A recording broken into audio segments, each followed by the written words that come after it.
Well, good morning and good evening. It's wonderful to speak to so many people all over the world. And thank you, Viva, for inviting me to speak today. I just wanted to share something personally before I start my presentation. And that is that I am new to faith. I came to faith in October of this year, and I am very enthusiastic. I feel like I'm brimming over with the Holy Spirit at the moment. And I'm in the UK. It's not often I get invited to speak at an event where I can really feel liberated to talk about what I do for a living and also integrate into that my purpose as a Christian and, to be with others that I know this is going to resonate with. So I just wanted to start with that and I pick up on what Phil said is why would we dilute who we are? I totally agree with that. So let me just begin. My name is Sharon Pursey. I'm co-founder of SafeToNet. And next slide, please. I want to ask today, how can technology help eradicate online sexual exploitation of children? And I respond from the context of the work that we do at SafeToNet. It is time to reset the harm that is created, shared, and viewed on the internet and the harm it is doing to society. I feel that from the bottom of my heart, and I know that all of you will agree with that here today. So next slide, please. Our vision is so simple. Every device that a child holds must be safe by default. No complicated setup, no circumventing tech. It just works. Safe out of the box. Safety by design. Today, variations of our safeguarding technology are in 135 countries around the world. And we at SafeToNet have spent over a decade pioneering AI that blocks harmful and illegal sexual imagery, including CSAM, in real time, even on live stream and through device cameras without compromising privacy. Next slide, please. So I borrowed this slide from IJM because I think it's so good and it really sums up the global problem. And Adrian just said a second ago, we need to look at this at a global level. We need global solutions to a global problem.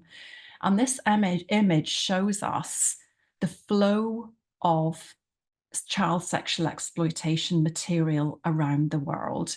And so Philippines is there as an example because I think it is one of the hot spots. I know they don't like that terminology, but it and other countries are where a lot of the material is being sent through to, and I'm ashamed to say the UK is the second biggest consumer, but also the USA and Australia are the three big consumers of child sexual exploitation material out of other vulnerable countries. And it is being paid for across payment systems, as IJM mentioned before, payment systems that we use every day and on platforms that are on pretty much everybody's phone and laptop and tablet. And it is happening right now, all the time.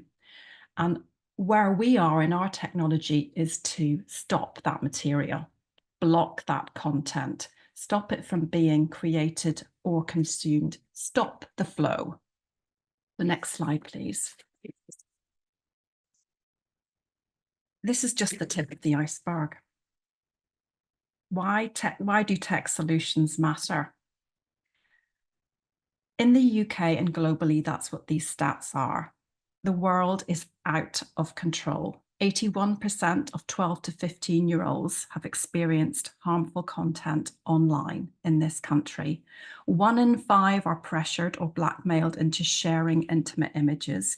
By the age of 13, half of them have seen adult content, shaping beliefs before they even understand what real intimacy is. Self-generated sexual imagery has risen 27%, and for children as young as 7 to 10, it's jumped by 65%. This is not isolated, this is a pattern, and it's feeding a market for exploitation. The children in our country are being sexualized by being exposed to it on their phones. They don't always find the porn, it finds them, and they then grow up sexualized, unable to have normal sexual relationships. Next slide, please. We're waking up to reality that children are growing up in a social anarchy online. 63% of parents fear smartphones harm their children's health, and they're right to worry. Next slide, please. We have a generation of young people being sexualized by early exposure to porn and on a pathway towards sexual violence in later life, and addiction to pornography that sometimes leads them to seek out and desire illegal sexual content of children when they get older. This is the problem. We are creating this problem through exposing our children in the West, the United States and Australia to sexual content, and we are creating the consumers here in this country and in the West. Smart devices aren't just phones, they're pipelines of content, and we have to cut off that supply and the demand. Next slide, please. So we are a commercial organization, and sometimes that means we don't get a seat at the table. So we've worked really hard. We set up a charitable foundation, but it is very important, and we've understood this over the past 13 years, that we work with telcos and device makers, governments, regulators, coalitions, not-for-profits, NGOs, because real prevention needs everybody pulling in the same direction. And we do this to ensure that we are developing technology that is actually preventing the harms, so we do not see them directly, to ensure that we interact with policymakers and NGOs so that our technology can be validated and then adopted. It's very important when we're looking at, or we're dealing with, should I say, illegal sexual content of children, CSAM, because we don't have access to it directly. And we need to be able to build these relationships, which is what we've done in the UK, to access that content, to be able to train our algorithms. And then we need to be able to reach out to all of these policymakers, governments, platforms and services to be able to tell them what the art of the possible is, to be able to get our technology back out there. So that's been kind of one of the things that we focused on. Next slide, please. So how do we prevent our harms? What makes HarmBlock so different? HarmBlock, I think, next slide, please. HarmBlock works inside the smartphone's operating system so that it cannot be removed or bypassed. It can work on a laptop, a tablet, or a smartphone, basically anything that has an operating system and a camera. It blocks harmful content in real time, photos, videos, and live stream, even when it's encrypted end-to-end on any application. It stops the camera if necessary, so explicit filming of children cannot happen. Parents don't need to configure anything. It's safe the moment it's switched on. So this is looking at the harms of children, identifying, sorry. So it's the filming of children, so identifying children and broadcasting of child sexual exploitation material, grooming and coercion, everything that has sexual images and naked images of children. Sextortion, sexting, the sexual corruption of children, revenge porn, and sharing of intimate images, all of these things that parents are worried about. Next slide, please. So HarmBlock is uniquely trained through our exclusive partnership with the Internet Watch Foundation in Cambridge, and they are the entity that has the authority to hold this sort of data. And we've trained our technology called HarmBlock using over 1 million verified data points. It evolves as threats evolve. It works visually on images, video, and live stream. It's highly accurate, and it can tell the difference between adult and child sexual content. It's incredibly fast, privacy preserving. It doesn't report, so it's privacy preserving. It just blocks the harm, prevents it from happening in the first place. Next slide, please.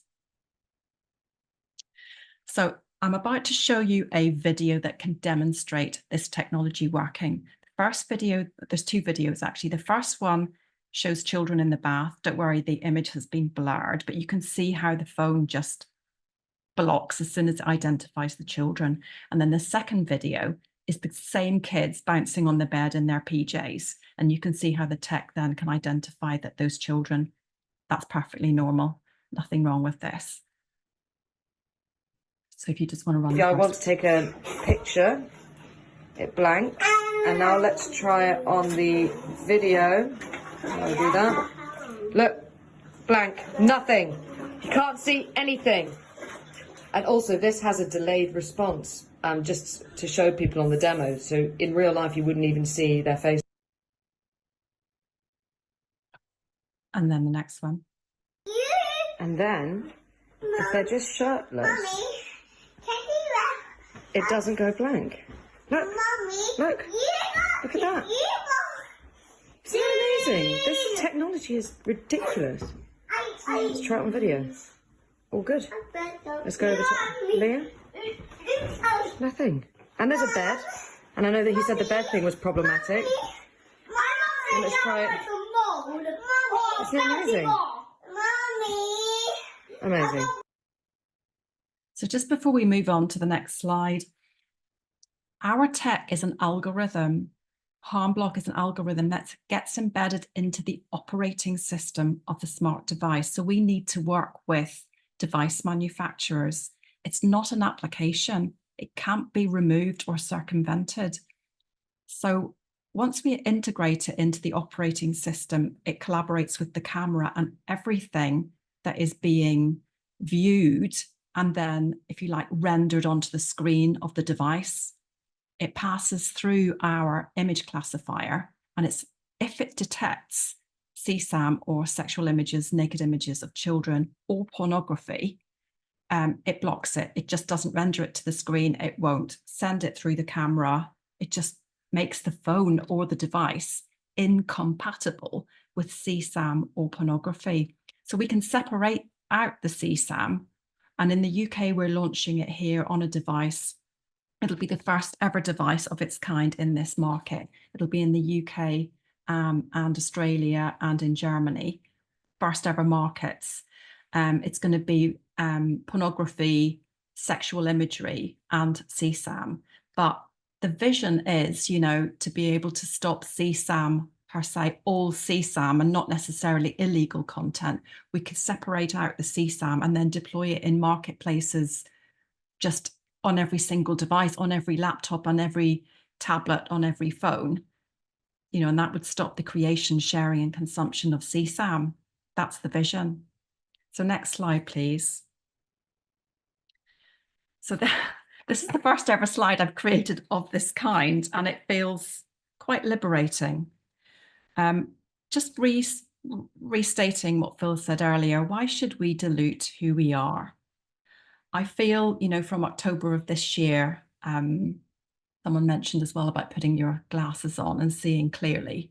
This feels like this is God's purpose for me.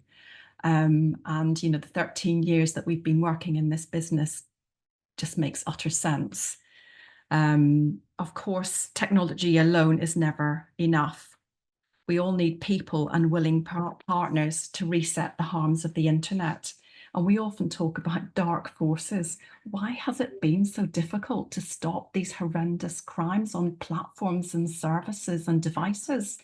It's utterly ridiculous that children can be sexually abused and that content be, transferred over the internet, and it's been so difficult to stop it. We know that communities, especially faith groups, have belief systems that embrace love, harmony, respect, and the preservation of the innocence of children. And I believe that faith groups can play a critical role in supporting the adoption of good policy, tech for good and fair justice, and stopping organisations who are harming children or turning a blind eye for profit. Faith groups have global reach, like Viva, like IJM. They have moral authority and deep trust with parents. And they are often the first to say, enough. They care about human flourishing, and they can help reach families who need the solution most. So we are looking to reach out to faith groups in the UK to help raise awareness of our technology. Next slide, please. And there was one other thing I wanted to say, actually. I don't know whether any of you've read The Anxious Generation, Jonathan Haidt. He said, and that really struck me, every child now that's growing up in this generation online has got a God-shaped hole in their heart. And I just thought, yes, I know we need to change that. We need to reset that. We need to bring faith back into it, and we need to stop these harms. So please feel free to reach out to me. I can share my email later. Thank you very much.